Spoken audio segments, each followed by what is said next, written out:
conceptos que son muy importantes para las clases que vamos a partir de ahora en adelante. Ya vamos a empezar con fisiología especial, que tiene que ver justamente con cada uno de los sistemas que vamos a ir desarrollando. A partir ya de la próxima semana vemos sistema nervioso. Y para poder entender los conceptos fisiológicos, pero también conceptos de alteración fisiológica, es decir, fisiopatológicas, necesitamos entender algunos conceptos generales de salud y enfermedad. ¿Ya? ¿Qué es lo que es la salud? Es lo primero que pregunto. ¿Qué es para ustedes la salud?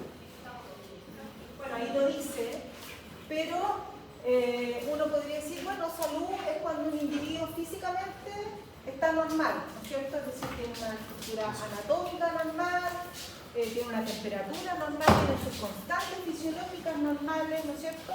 Por tanto, si el individuo está físicamente normal, es un paciente que está sano, ¿ya? Es decir, podríamos decir que es un estado completo de bienestar físico. Pero ojo ahí, porque la OMS en el 1948 determinó que para que un individuo esté sano, no solamente tiene que estar normal físicamente, sino que además tiene que estar mental y socialmente normal. ¿Ya? Es decir, tiene que haber una normalidad con respecto a varios aspectos, a varios factores.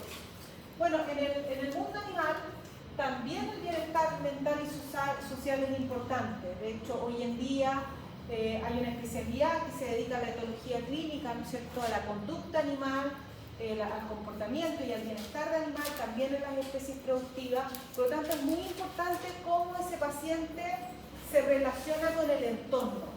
Se relaciona en el medio ambiente, se relaciona con sus pares, se relaciona con su tutor, ¿no es cierto? Por lo tanto, no solamente la salud es un concepto que tiene que ver con el bienestar físico, sino que es bastante más complejo, ¿ya? Y no quiere decir solamente que haya ausencia de enfermedad, a eso se refiere el concepto.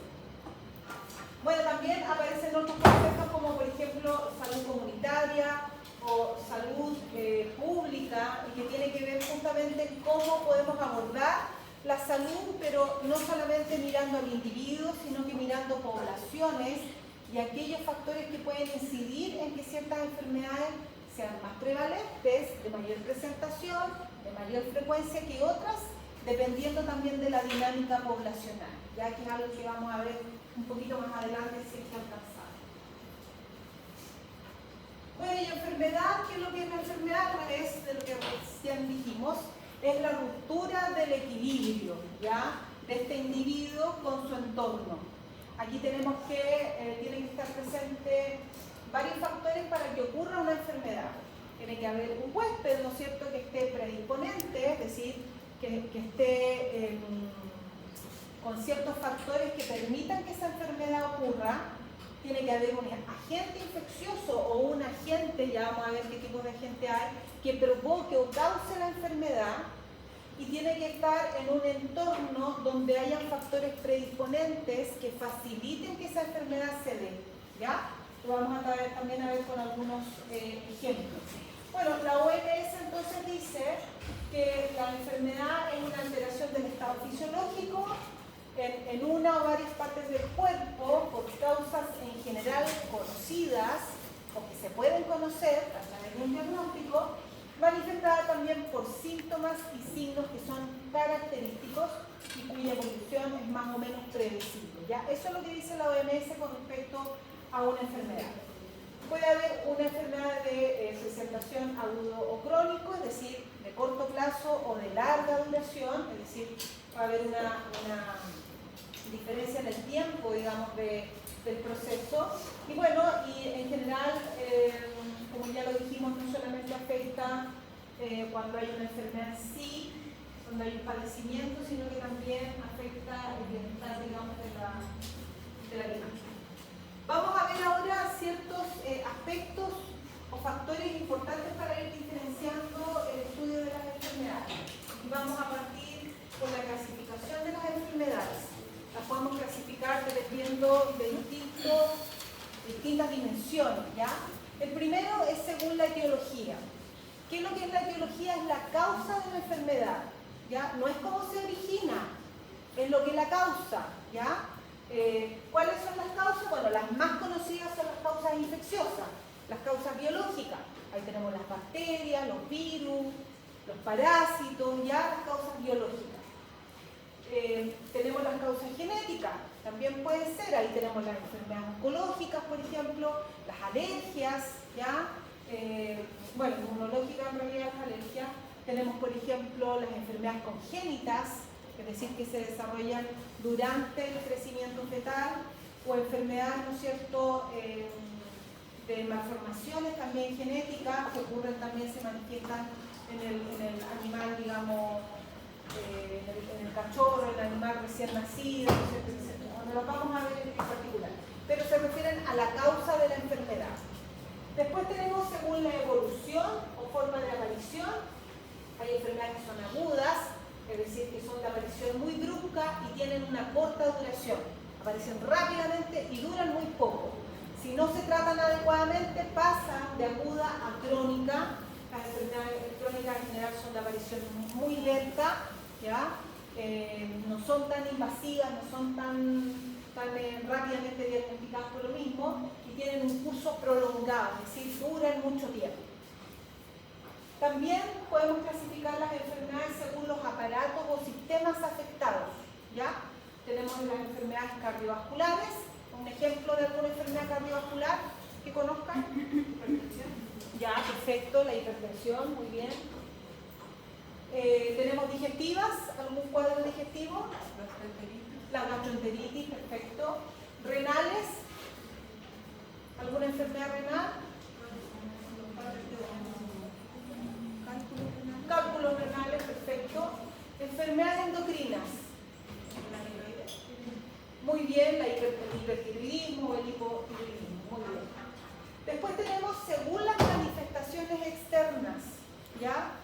Y esto pueden ser síndromes o pueden ser enfermedades donde se curse con algún síntoma que se llama patognomónico, ¿ya? ¿Qué significa patognomónico? Que es característico de esa enfermedad. O sea, cada vez que yo veo ese síntoma, lo relaciono con ese cuadro. Es específico de la enfermedad. Creo que está más adelante también nombrado. Bueno, aquí las manifestaciones, por ejemplo, externas que son muy tradicionales, la ictericia, que ¿qué es lo que es?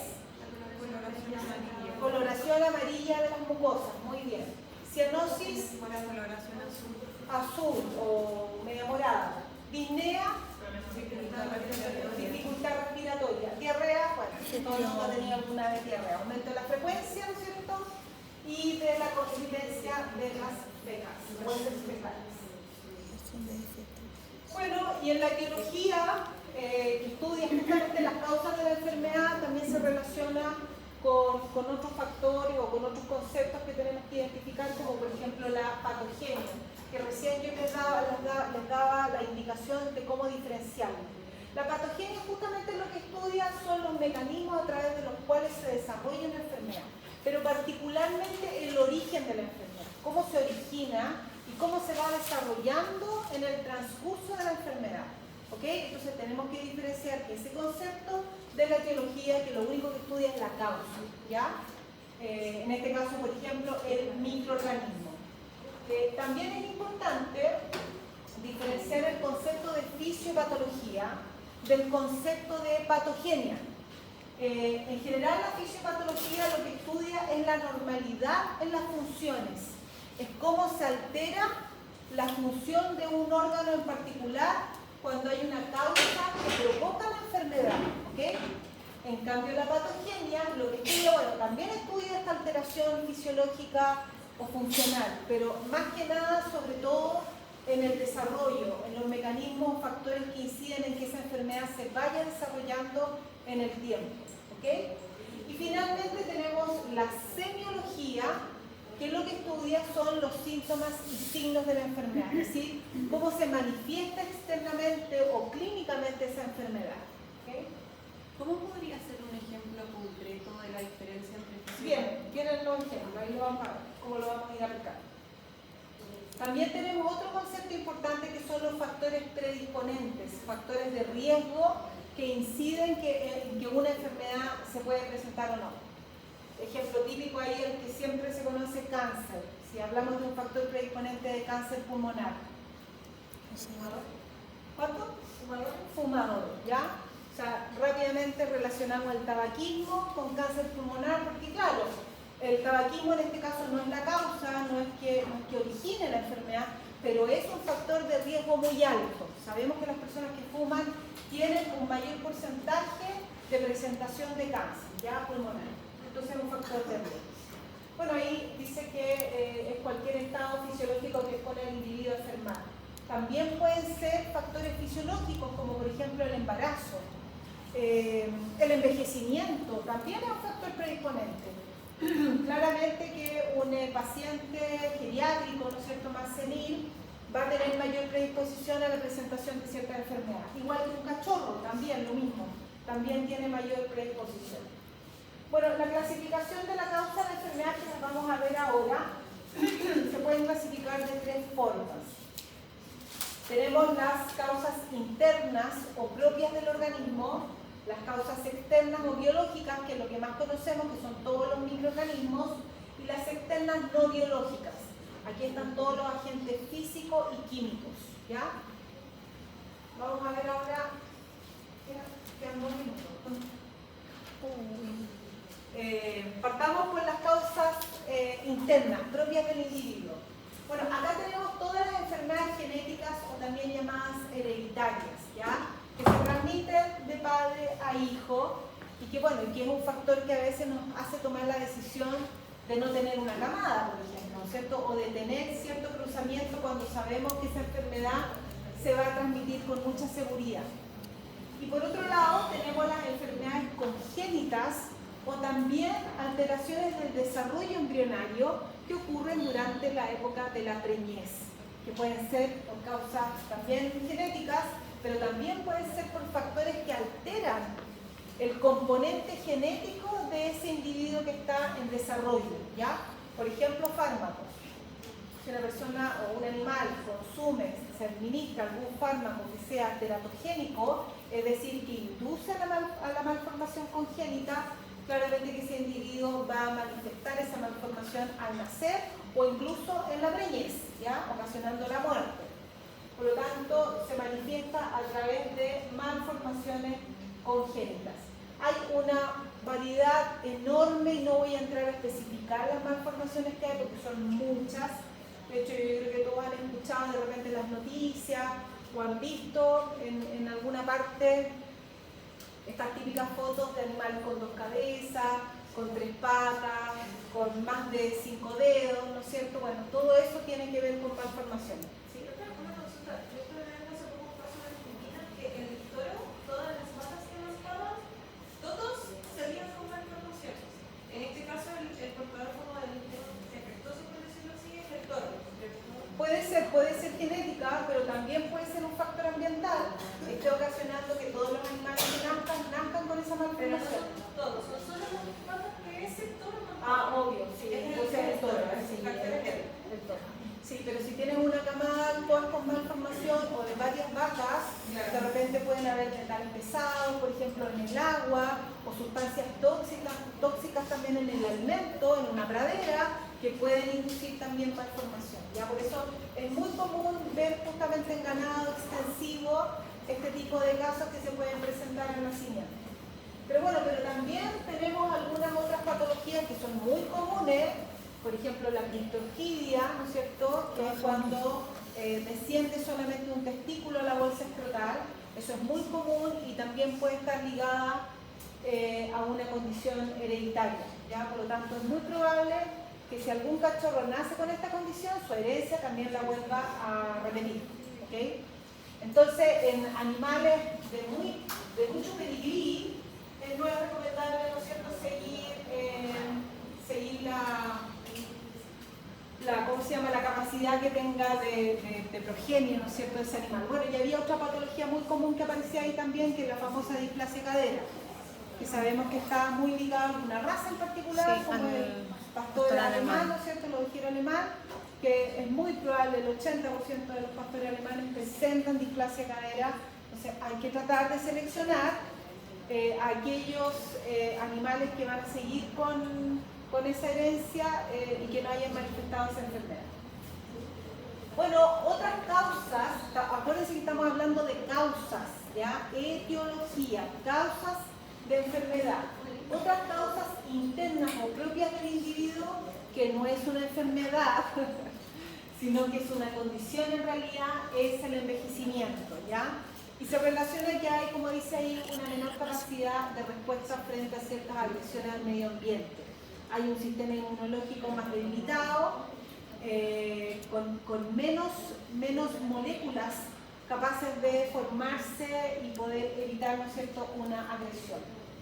También están las enfermedades inmunitarias en general, están las alergias, las atopias, ¿no es cierto?, todas las enfermedades que tienen relación con enfermedades autoinmunes, por un lado, es decir, que el propio organismo, que como mecanismo de defensa reconoce alguna molécula propia como extraña y responde de manera exacerbada con alguna respuesta frente a una situación. Esas son en general las enfermedades autoinmunes. Pero también están las inmunodeficiencias, ¿ya?, que son las enfermedades que ocurren cuando hay alguna línea celular que está deteriorada o que está en menos cantidad.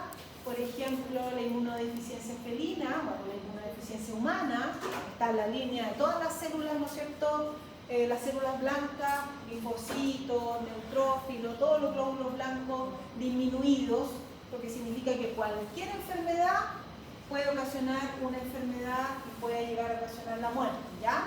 Entonces están las enfermedades autoinmunes, las enfermedades, las inmunodeficiencias y las enfermedades, ¿no es cierto?, de exacerbación, por decirlo así, que son las alergias, ¿ya? Las hipersensibilidades en general. Ahí están las alergias, las atopias, el asma, ¿no es cierto?, todas las enfermedades que tienen que ver con ese aspecto.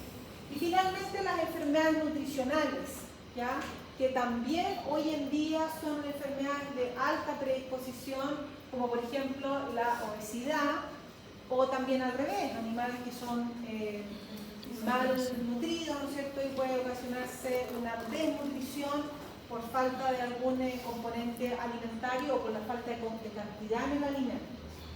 También podemos identificar dentro de internas y propias del organismo ciertos procesos oncológicos, ciertos cánceres. Hay ciertos cánceres que se pueden producir por reacciones también propias del individuo y que, bueno, hoy en día también son una de las causas de presentación de enfermedad en envejecimiento. Creo que lo vamos a dejar acá, porque aquí nos vamos a extender un poquito.